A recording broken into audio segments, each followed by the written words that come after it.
అతను మిషన్ భగీరథలో ఉద్యోగి, ఏఈగా విధులు నిర్వహిస్తున్నాడు. లంచాలకు బాగా మరిగాడు.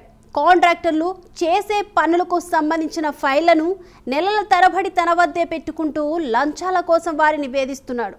అతని వేధింపులు భరించలేక ఒక కాంట్రాక్టర్ ఏసీబీ అధికారులను ఆశ్రయించాడు.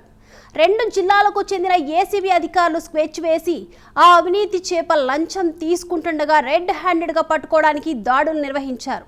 కానీ పసిగట్టిన ఆ లంచగొండి అధికారి కారులో పరారయ్యాడు.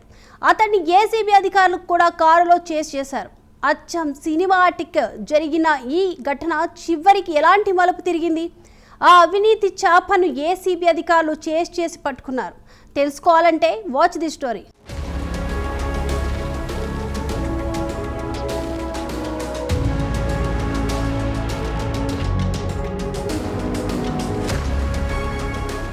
సూర్యాపేట జిల్లా చిలుకూరు మండలం సీట్లా తండాకు చెందిన వినోద్ నారాయణపేట జిల్లా మక్తల్ మండలంలో మిషన్ భగీరథ ఏఈగా 8 ఏళ్లు విధులు నిర్వర్తించాడు. గత సంవత్సరం జులైలో ఆయన సొంత జిల్లా సూర్యాపేటకు బదిలీ అయ్యాడు. అయితే మక్తల్ మండలంలో 20 లక్షల పనులకు సంబంధించిన ఫైళ్లను గత 10 నెలలుగా క్లియర్ చేయకుండా తన వద్దే ఉంచుకున్నాడు. సంబంధిత కాంట్రాక్టర్ను లంచం కోసం వేధిస్తూ వస్తున్నాడు. చివరకు ఫైళ్ల క్లియరెన్స్ కోసం ఇద్దరి మధ్య 2 లక్షల రూపాయలకు అంగీకారం కుదిరింది. డబ్బులు చెల్లించడానికి అంగీకరించిన కాంట్రాక్టర్ ఏఈ వినోద్పై ఏసీబీ అధికారులకు ఫిర్యాదు చేశాడు.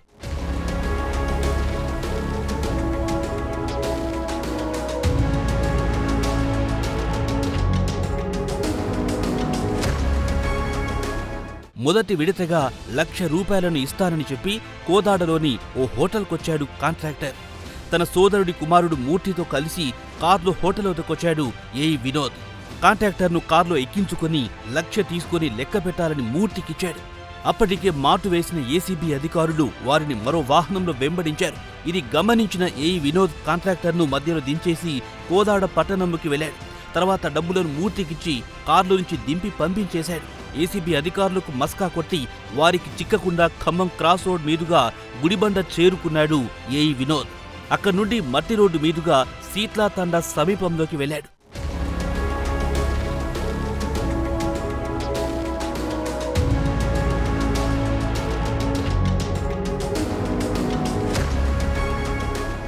కోదాడ నుండి సీట్లా తండాకు వెళ్లాలంటే చిలుకూరు మండల కేంద్రం నుంచి దూదియతండ మార్గంలో వెళ్లాలి. అలా వెళ్తే ఏసీబీ అధికారులకు అనుమానం వస్తుందని భావించిన వినోద్ కోదాడ నుండి గుడిబండ గ్రామానికి వెళ్లాడు. అక్కడి నుండి సీట్లా తండాకు మట్టి రోడ్డు ఉండడంతో వాహనాలు వెళ్లవు.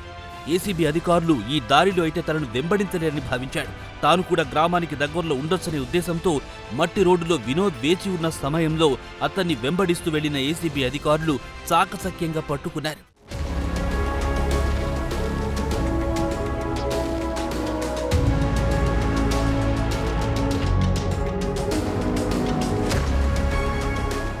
ఏసీబీ అధికారులు ఏఈ వినోద్ను పట్టుకున్న తర్వాత తానస్సలు డబ్బులు తీసుకోలేదని బుకాయించాడు.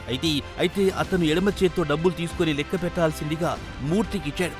ఏసీబీ అధికారులు అతని ఎడమ చేతి వేళ్లను రసాయనంలో ముంచడంతో అవి గులాబీ రంగులో మారిపోయాయి. దాంతో ఏఈ వినోద్ బండారం ఏసీబీ అధికారుల ముందు రెడ్ హ్యాండెడ్గా బట్టబయలయ్యింది.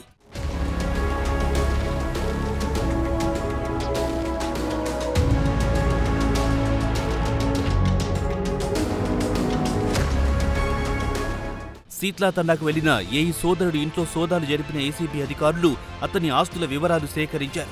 మూర్తి వద్ద లంచంగా అందించిన 1,00,000 రూపాయలుండడంతో అతని కోసం బృందాలుగా ఏర్పడి గాలిస్తున్నారు. నిందితుడు వినోద్ను నాంపల్లి ఏసీబీ కోర్టులో ప్రవేశపెట్టి రిమాండ్కు తరలించారు. ఈ ఆపరేషన్లో మహబూబ్ నగర్, నల్లగొండ జిల్లాకు చెందిన ఏసీబీ అధికారులు, సిబ్బంది పాల్గొన్నారు.